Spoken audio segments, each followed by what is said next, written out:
어, 우리나라 애국가에 보면 하나님이 보호하사 뭐 우리나라 만세 이런 가사 구절이 있습니다.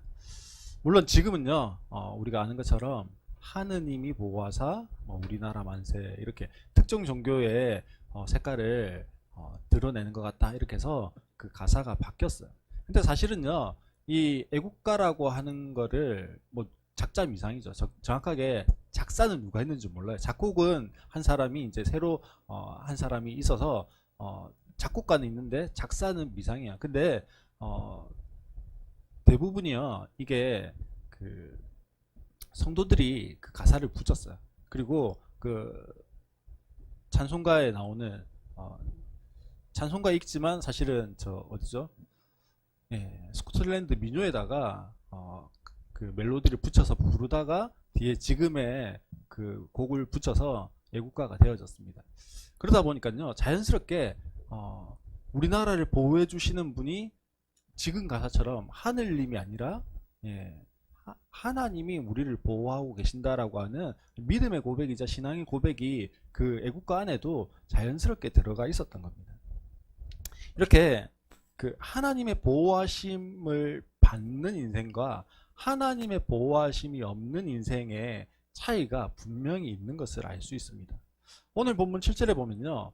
그 이집트의 신하들이 바로를 향해서 불만을 토로하고 있습니다. 무슨 불만을 지금 토로하고 있을까요? 왜 이스라엘 백성들을 빨리 보내지 않냐라는 거예요. 왜 이스라엘 백성들이 예배하러 간다고 하는데 왜 안 보내냐? 이런 불만을 토로하고 있는 겁니다. 실제로 보면 언제까지 이 사람이 우리를 망하게 하는 함정이 되어야 합니까? 라고 그렇게 이야기하죠. 이걸 이 7절 말씀은요. 메시지 성경에 보면 저 사람이 언제까지 우리를 괴롭히도록 내버려 두시겠습니까? 이렇게 돼 있습니다. 무슨 말입니까? 일곱 번째 우박 재앙까지 경험했던 이 이집트 백성들 그리고 이집트 바로의 신하들이요. 한시라도 빨리 이 이스라엘 백성들을 내보내고 싶은 거예요. 왜 내보내고 싶을까요? 더 이상 또 무슨 재앙이 닥쳐서 자신들을 괴롭힐지 모르고 자신들이 이 고난을 받을지 모르기 때문에 한시라도 또 다음 재앙이 내리기 전에 빨리 내보냈으면 좋겠다는 거예요. 문제는요. 바로가 늘 마음을 바꾸어서 그 다음 재앙이 오도록 자초하는 일을 하고 있다는 거죠. 근데 지금까지 입국 다물고 있던 이 신하들이 계속해서 불만과 압박을 바로에게 합니다. 처음에는요, 이 신하들도 무시했을 거예요. 하나님 보호한다고 콧방귀 끼면서 우리 신이 더 세. 그렇게 이야기했을 겁니다. 그런데요, 우리의 신이 더 대단하고 더 세다고 생각했는데 시간이 좀 지났어요. 첫 번째 재앙, 두 번째 재앙, 지금 일곱 번째 재앙까지 왔어요.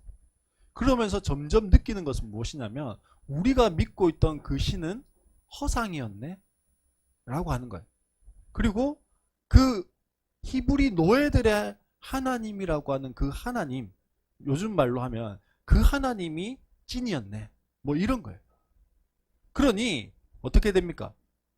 그 하나님의 공격을 더 이상 받고 하나님의 심판과 재앙을 더 이상 받고 싶지 않은 겁니다. 그러니 어떻게 해야 됩니까? 아, 빨리 내보내야 되겠다. 이런 결론에 이른 거죠. 7절에 신하들의 이 고백과 같은 한탄이요 나옵니다. 우리가 가는 길이요, 우리가 걷는 걸음이요, 하나님의 보호하심이 아니면요 망할 수밖에 없는 거예요.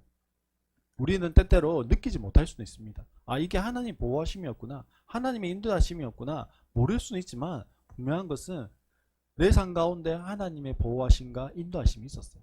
그래서 하나님의 보호와 인도하심을 받지 못하는 그들과 다른 삶, 다른 결과, 다른 과정을 거쳐가는 거예요.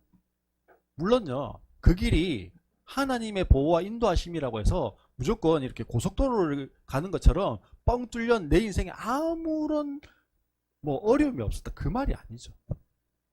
그때마다 피할 길이 있었어. 그때마다 도우심의 손길들이 있었다라는 거예요. 지금 7가지의 재앙을 당하면서 한 번도 말이 없던 그 신하들이 드디어 입을 열어서 바로를 압박했습니다. 그래서 그 바로가요, 어쩔 수 없이 모세와 아론을 다시 부릅니다. 사실요, 내가 뭔가 하고 싶은 마음이 없잖아요. 의지가 없어요. 뭐 어떻게 하면 좋을까요? 좋은, 아니면 혹은 탁월한 그 리더는요, 내가 하고 싶지 않은 것을 안 하면서 뭐요? 나도 욕 안 먹는 게 탁월한 지도자예요. 맞잖아요. 안 하고 싶은데 안 한다고 해가지고 내가 다 욕 먹으면 별로 탁월한 지도자가 아니에요. 사람들의 인기를 얻을 수가 없어요. 내가 하고 싶지 않은 것을 안 하면서 합법적인 거. 지금 바로가 그걸 하고 싶어. 그래서 자기가 정한 적정선이 있습니다. 요까지는 내가 허락해 주지. 뭐 이런 게 있었어요. 왜요?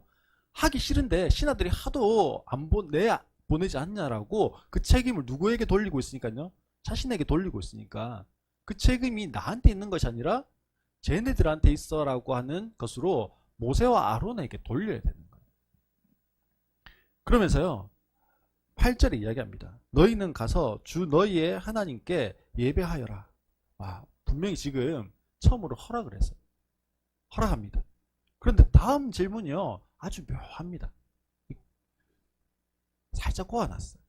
뭐라고 돼 있냐면, 그런데 갈 사람은 누구냐.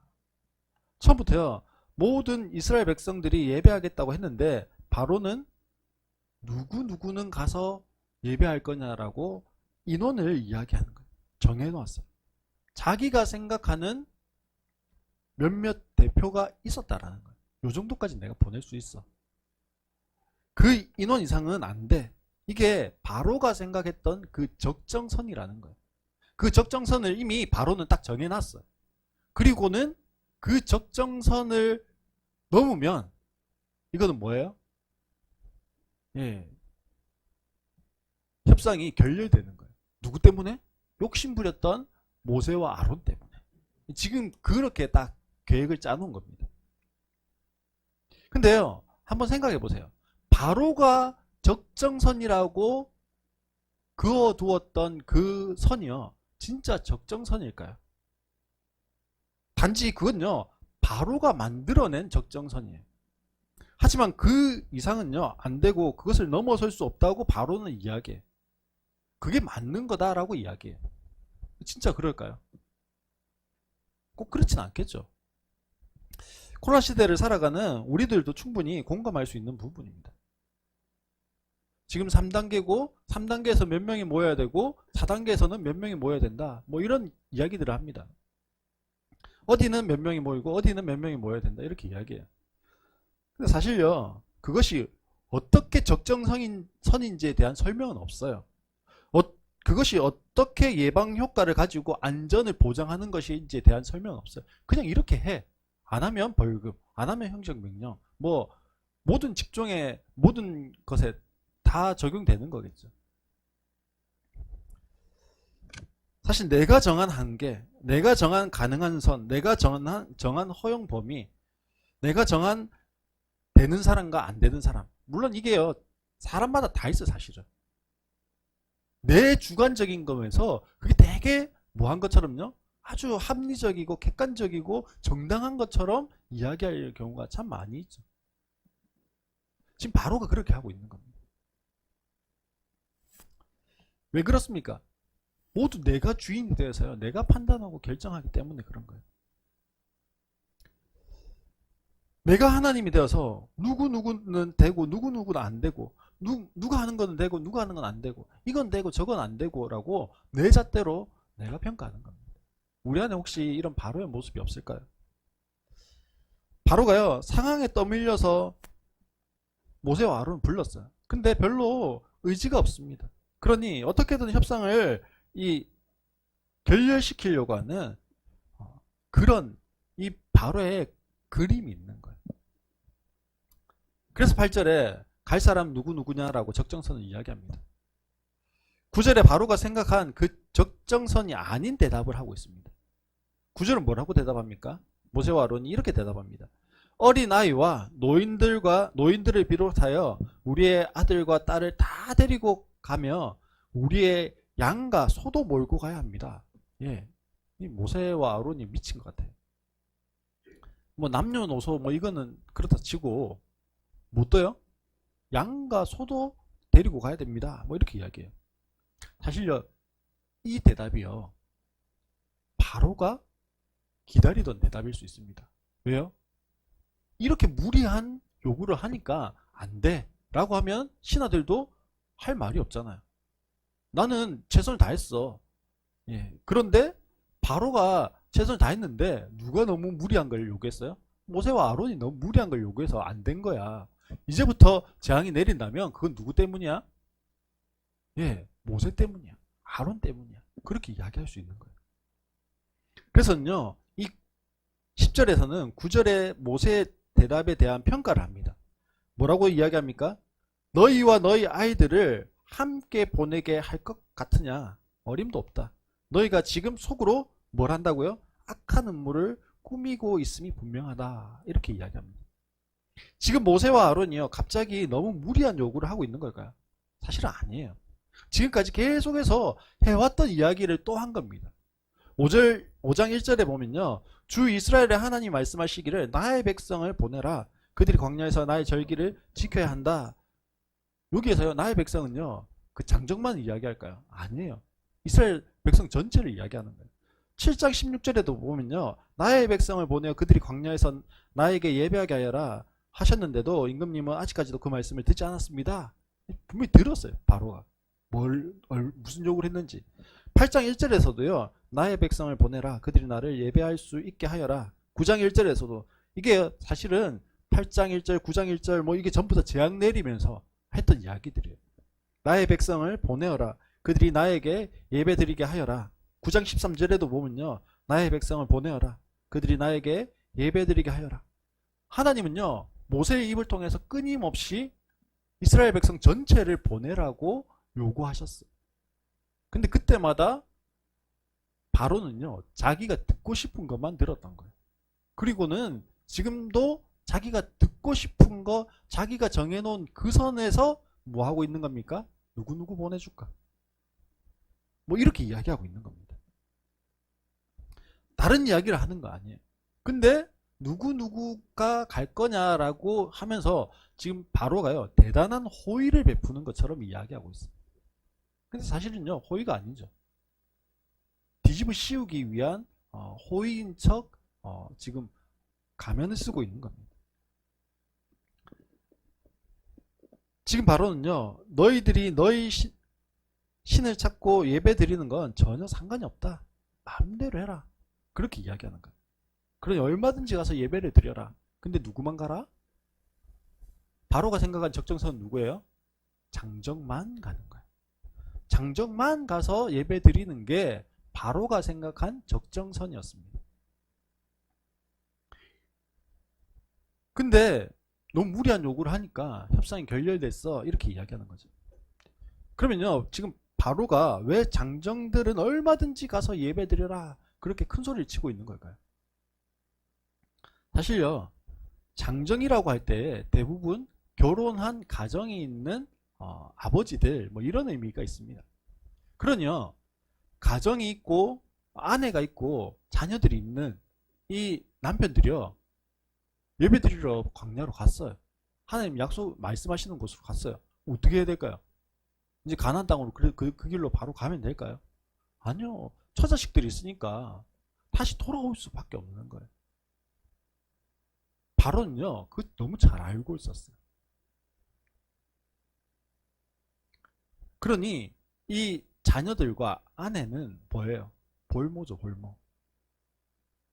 탈북자들 이야기를 들어보면요, 막 어쩔 수 없이 부부가 떨어지고 부자지간이 떨어지고 뭐 이렇게 하면서 탈북하는 경우들의 이야기를 듣게 됩니다. 근데요, 작정하고 그렇게 뭐 헤어져서 오는 사람이 있을까요? 없어요. 여기 복음병원에 가면 이 복음병원을 만드셨던 장기르 박사님이 있습니다. 장기르 박사님이 이북 출신이에요. 뭐 전쟁이 며칠 있다가 몇 주 있다가 끝날 거라고 생각했어. 그래서 다 데리고 올 수 없으니까 부인이 딸과 나머지 자녀들 데리고 있고 자기가 아들 하나 데리고 남쪽으로 피난을 왔어요. 몇 주 있다가 돌아갈 거야 생각하고는 있었던 그 세월이 평생이었습니다. 돌아가실 때까지 북쪽으로 가지 못하셨죠. 누구도요 작정하고 아예 없어도 돼 하는 사람은 없어요. 그러니 이 장정만 다녀오라고 하는 그 이야기가요 사실 그 이스라엘 백성들에게는 얼마나 악하게 지금 바로가 이야기하고 있는 건지 모릅니다. 두 번째는요 소망을 가지지 못하게 하는 거예요. 우리보다 기독교가 일찍 들어갔던 일본 같은 경우에는요 그 기독교로 인한 박해가 엄청나게 심했습니다. 그래서 우리보다 훨씬 많은 사람들이 기독교로 개종한 것 때문에 마을 자체가 모조리 몰살당하는 그런 일들이 엄청나게 많았었어요. 그래서 내전으로까지 번질 만큼 그렇게 기독교에 대한 탄압과 기독교와 일본 그 정권 간의 치열한 그런 긴장 관계가 있었어요. 그래서 하나 에도 시도 이후에 그 기독교와 이 일본 정권 사이에 하나의 조약을 맺었어요. 그 조약이 무엇이었냐면 서로 터치하지 않기. 무슨 말이냐면 너희들끼리 모여서 신앙생활 하는 거 인정해 줄게. 대신에 너희들이 있는 그 마을을 벗어나서 전도한다든지 선교한다든지 그런 거 하지 마. 너희들끼리만 모여서 그 신앙을 지켜. 그랬더니요 일본에 있는 기독교인들이요 괜찮은 것 같았어요. 그래서 그렇게 하기로 했습니다. 그리고 100년 이상의 시간이 지났어요. 일본에서 기독교는요 있는지 없는지조차 잘 모르는, 그래서 다시 일본에 들어가서 선교해야 하는 그런 선교지로 바뀌어버렸어요. 왜요? 물론 그 자녀들 중에 예수 믿고 하는, 그리고 또 일본에 있는 기독교인 중에 뭐 대단한, 우리가 알고 있는 우찌무라 간조 같은 대단한 신학자이자 목회자인 영성가도 있어요. 그렇지만 일본에는 기독교에 대해서 들어보지 못한 사람이 너무 많아요. 아무런 소망이 없는 거죠. 사실요 이게 사단이 외치는 소리와도 같은 거예요. 사단은요 너무 잘 알고 있습니다. 누구를 공략하면, 어디를 공략하면 이 사람이 넘어질까, 이 사람이 자빠질까, 이 사람이 하나님에게서 떠날까 너무 잘 알고 있는 거예요. 그러기에 장정만 가라고 하는 그 바로의 말과 같이 너희만 그렇게 하면 되지 라고 이야기하는 거예요.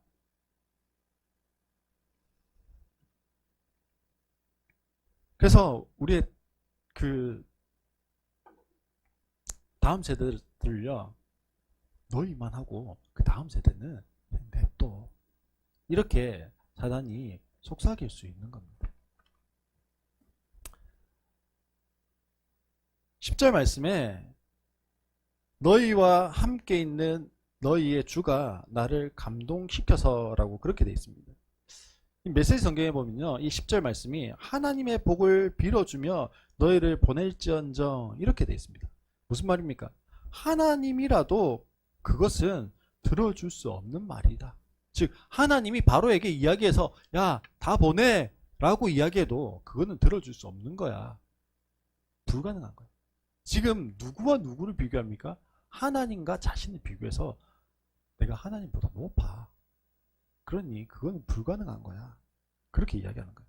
사실 하나님과 자신을 비교하고 있지만요 하나님에 비하면 바로는 하나님께 무엇도 안 돼요? 한 주먹거리도 안 돼요. 그럼에도 불구하고요 자기가 뭔가 대단한 사람인 것처럼 의기양양해합니다. 이렇게 말하면 자신이 강해 보인다고 착각합니다. 하나님도 이길 수 있다고 생각합니다. 그래서 모세와 아론을 쫓아내는 거예요. 더 이상 말하기 싫다. 하지만요, 이 자신감은 조금 후에 폭망하는 것으로 돌아옵니다. 하나님이 바로의 모든 말을 들으셨습니다. 그리고 12절에 말씀하세요. 12절에 뭐라고 말씀합니까? 우리 같이 한번 읽어볼까요? 자, 우리 12절 말씀 같이 보도록 하겠습니다. 너의 팔을 이집트 땅 위에 내밀어라. 그러면 메뚜기 떼가 이집트 땅으로 올라와서 우박의 피해를 입지 않고 땅에 그대로 남아있는 푸성기를 모두 먹어 치울 것이다. 하나님께서는요, 당신의 이름을 망령되게 이야기하는 것을요, 무시하는 것을 싫어하십니다. 참을 수 없어 하십니다. 그래서 그런 말이 다시는 나오지 못하도록 완전히 정리하세요. 하나님을 조롱하고 얕보는데 사실 이미 너덜너덜해져 있다라고 하는 것을요, 바로가 모를 뿐인 거예요. 그러다가 진짜 너덜너덜해졌어요. 그리고 16절에 보면 모세와 아론을 다시 부릅니다. 그리고는 이야기하죠. 17절에 보면 이번만은 나의 죄를 용서하고 라고 이야기합니다. 즉 메뚜기 재앙은 내가 경솔했어.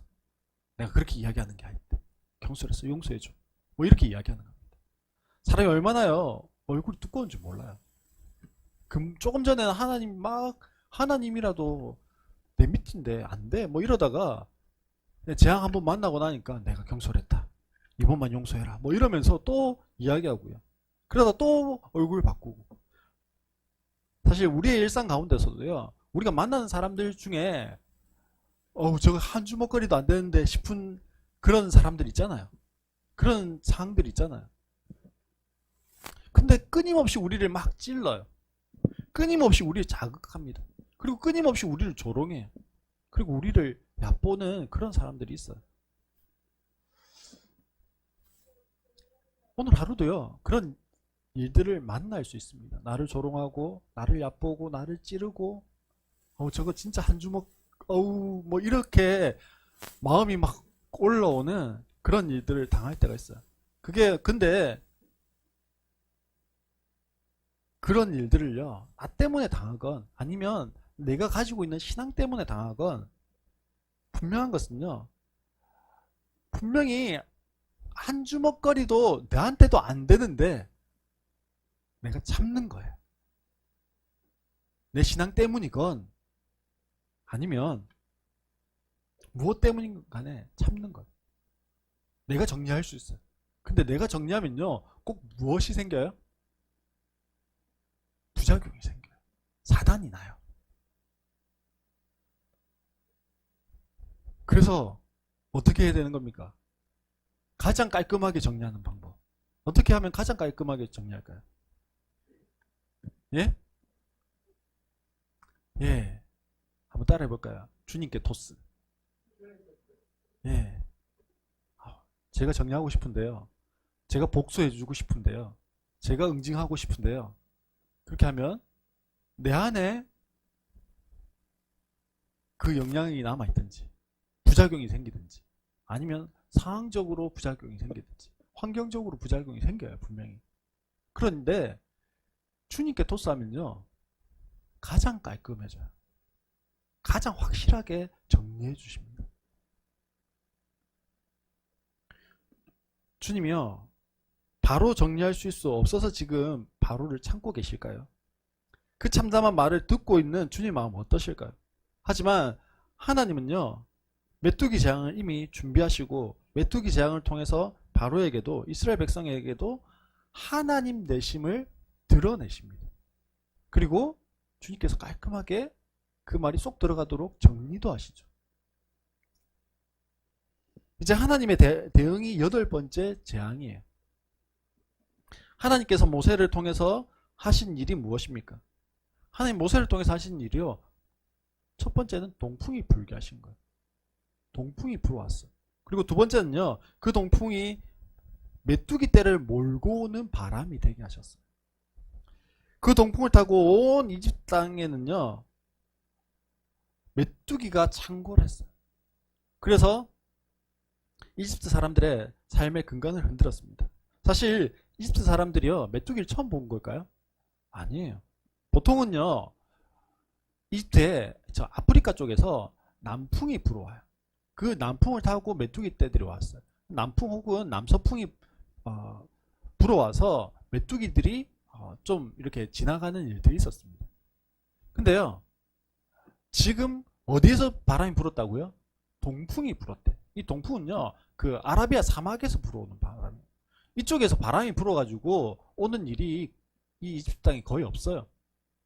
그러니 그런 일도 드문 거고, 그런데 동풍이 불어오면서 아라비아 사막에 있는 그 동풍과 함께 메뚜기 떼가 어마무시하게 왔어요. 성경에 보면 전에도 없었고 이후로도 그런 일이 없을 거라고 돼 있는데, 사실 이집트 사람들 입장에서도요, 이 동풍으로 인한 이 메뚜기 떼는요, 한 번도 경험한 적이 없어요. 유사 이래로 이런 적이 없는 거예요. 그러니 누가 하신 거예요? 하나님이 하신 거예요. 하나님이 개입하셨다라고 밖에는, 이 초자연적이고 기현상은 하나님이 그렇게 하셨네라고 밖에는 이집트 사람들이 이야기할 수 없도록 하나님 만드신 거예요. 동풍은 지금 이 7번째 재앙으로 힘들어하던 이 이집트 사람들의 기대와 소망을요, 한순간에 모조리 앗아가 버렸습니다. 우리 인생에도요, 동풍이 불 때가 있습니다. 그 동풍이 그냥 뜨거운 바람으로 끝나는 동풍이 아니고요, 그 동풍이 무엇까지 몰고 와요? 메뚜기 떼까지 몰고 와요. 또 다른 고난이 함께 오는 거죠. 우리 인생에 그렇잖아요. 어려움이 와요. 시련이 오고 힘든 일들이 생겨요. 근데 한 가지만 오던가요? 꼭 두세 가지가 연달아 와요. 잠언 말씀에도 그런 말씀이 있습니다. 그리고 이 메뚜기 떼는요, 이집트 사람들에게 있어서 마지막 기대와 소망을 모조리 앗아가 버립니다. 그때 우리가 절망하게 되어지는 거죠. 7번째 우박재앙에 보면 맨 끝에 이렇게 되어 있습니다. 9장 32절에 보면요, 그러나 밀과 쌀보리는 이삭이 필 때가 아니었으므로 피해를 입지 않았다, 이렇게 되어 있어요.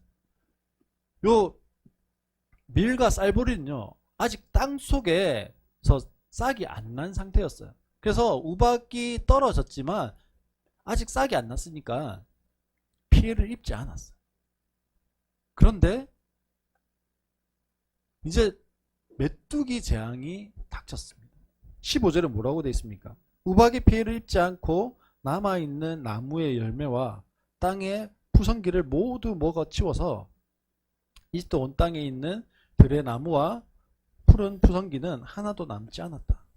이제 땅 속에 있는 것까지 완전히 다, 그리고 우박에 살아남은 것까지 완전히 뭐 한 거예요? 희를 말려버린 거예요. 지금 바로와 이집트 사람들도요, 그런 절망 속에 있는 겁니다. 그 절망 속에 두시는 하나님 의도가 뭘까요?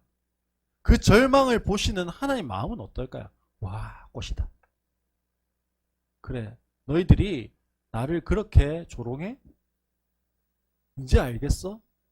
그런 마음이실까요? 그런 마음으로 지금 하나님이 이집트의 그런 재앙들을 계속해서 퍼붓고 계실까요? 아니에요. 하나님은요, 이집트 사람들도 창조하신 창조주 하나님이세요. 하나님은요, 모든 민족이 주께로 돌아오기를 소망하시는 분이에요. 하나님이 지금 8번째 소망이 끊겨지게 하는 그 재앙을 내리시면서 말씀하시고자 하는 게 무엇입니까? 야, 이렇게 해서라도 좀 돌아오지 않겠냐?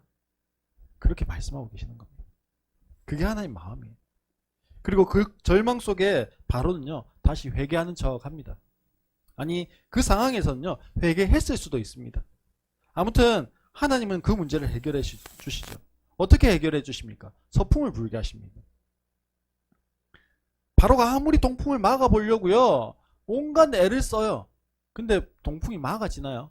안 막아져요. 동풍을 타고 온 그 어마어마한 메뚜기 떼를요, 어떻게 좀 정리해 보려고 해요. 정리가 되나요? 안 돼요. 불을 태워보기도 하고요. 몽둥이로 때려서 죽여보기도 하고, 잡아도요 끝이 없어요. 메뚜기 잡다가 누가 잡혀요? 예, 내가 잡힐 판이에요. 나로서는 동풍과 메뚜기 떼 이 둘을 모조리 어떻게 할 수 있는 방법이 아무것도 없는 거예요. 우리 인생에도 그렇잖아요. 문제 해결하려고 하는데 내 힘으로 내 능력으로 해결하려고 할수록 더 꼬이기만 하고 더 어려운 상황들만 만나고 안 되는 거예요. 그런데 하나님 개입하십니다. 하나님께서 시원한 서풍을 불게 하세요. 그 서풍이요 어떻게 합니까? 동풍을 몰아내요. 그러면서 메뚜기 떼도 몰고 가십니다. 메뚜기 떼를 홍해로 모조리 몰고 가서 그곳에 수장시키십니다. 성경은 19절에 이렇게 이야기합니다. 주님께서 바람을 가장 센 서풍으로 바꾸셔서 메뚜기 떼를 홍해에 몰아 넣으시고 그 다음 보십시오. 이집트 온 땅에 메뚜기 한 마리도 남겨두지 않으셨다. 우리의 문제는요. 동풍이 부는 게 메뚜기가 창궐하는 게 아니에요. 그 상황 가운데, 그 절망의 상황 가운데 하나님이 개입하고 계시고 하나님 보호하고 계시고 하나님이 지키시고 계시냐? 아니면 벌겋숭이처럼 내가 그것을 온몸으로 막아내야 하는 사람이냐? 즉 하나님의 보호하심이 없는 사람이냐? 그것의 차이라는 거예요. 하나님 개입하시니까요. 온 이집트 땅에 메뚜기 한 마리도 남지 않고 모조리 하나님 정리하시는 그 하나님 보호하심이 있게 되어진다는 겁니다. 내 힘으로 어찌할 수 없다, 불가능하다 했는데 하나님이 개입하시면 한 놀라운 능력이 내 삶에 나타나는 겁니다. 오늘 내 삶에도 동풍이 불어올 수 있습니다. 메뚜기 때의 시련이, 고난이 올 수 있어요. 없는 사람이 없어요. 크고 작고 사람마다 느끼는 정도가 다를 뿐이지 내 삶에 동풍은 불어오고 메뚜기 때는 있습니다. 그래서 내 삶을 뿌리째 뒤흔드는 것 같은 그러한 시련이, 고통이 찾아올 수 있습니다. 그러니 내 힘으로 할 수 없는 거예요. 그거밖에는 내가 할 수 있는 다른 것이 없어요. 우리가 할 수 있는 것은요, 하나님의 서풍이 불기를 간구하는 겁니다. 하나님의 서풍이 한번 불어오면요, 내 삶에 동풍이 몰려가고 메뚜기 떼가 몰려가는 것. 사랑하는 성도 여러분, 지금 사탄이요 우리의 약한 점을 알고 파고 들고 공격합니다. 우리는 그것에 속수를 묻힐 수밖에 없습니다. 그러기에 더욱더 말씀이 말씀이 있어야 하는 거예요. 모세가 하나님의 약속이 있었기 때문에요, 바로가 장정만 가라 하고, 너가 하나님이라도 그건 못 들어준다라고 하나님 조롱할 때도요, 하나님 말씀하신 말씀이 있었어요. 그러니 흔들리지 않을 수 있었습니다. 또한 내 인생에 동풍이 불어올 때 있습니다. 그것을 바꾸실 수 있는 분은 누구밖에 없어요? 하나님밖에 없습니다.